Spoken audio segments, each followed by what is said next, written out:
Hello everyone, Prosper Mayor David Bristol with you yet again, and I'm bringing you the next episode in our America 250 series.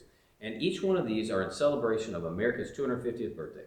We're going to make it a community celebration that's going to culminate in our Pride in the Sky event at Frontier Park on July the 2nd. Make sure you put it down on your calendar and come on out. Every week we'll be bringing you an important event in the founding of the greatest country in the world. And we want to celebrate by remembering exactly how we got there. So today's topic is Marbury versus Madison, the birth of judicial review. So last week we celebrated the Revolution of 1800, the peaceful transfer of power from Adams to Jefferson, proving that democratic self-government actually works. But in Adams' final hours, he rushed through judicial appointments. Jefferson's team refused to honor those appointments, and that dispute that followed would actually define the Supreme Court and its power forever. So, in the final hours, he signed those commissions for dozens of Federalist judges. The Secretary of State, John Marshall, was actually supposed to deliver them. When Jefferson arrived as president, some commissions had not been delivered. Jefferson's new Secretary of State, James Madison, refused to hand them over. One of the appointees was William Marbury, and he sued, demanded his commission.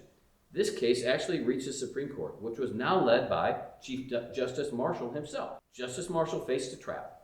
If he ordered Jefferson to deliver the commission, Jefferson would simply ignore it, therefore exposing the court as powerless. Instead, Marshall ruled that Marbury had a right to his commission, but that the law that he used to bring the case itself was unconstitutional. The court ruled against Marbury, yet in doing so, it established the process of judicial review, the Supreme Court's power to strike down any law that violates the actual Constitution. So that 1803 decision completed American government. Congress makes the laws, the president enforces them, and the Supreme Court decides whether or not they're constitutional. Jefferson was furious, but that precedent was set, and it still holds in every single case that the court decides today. Now, here in Prosper, we believe no person and no institution is above the Constitution. Marbury versus Madison is the foundation of that very principle. It protects our rights, not through the goodwill of those in power, but through a system that is designed to hold power accountable. So, with that, join us next week for episode 17, The Louisiana Purchase, when Jefferson faces the decision of his life, a chance to double the size of the United States with a single stroke of the pen. So God bless you, God bless the town of Prosper, and may God continue to bless the great United States of America.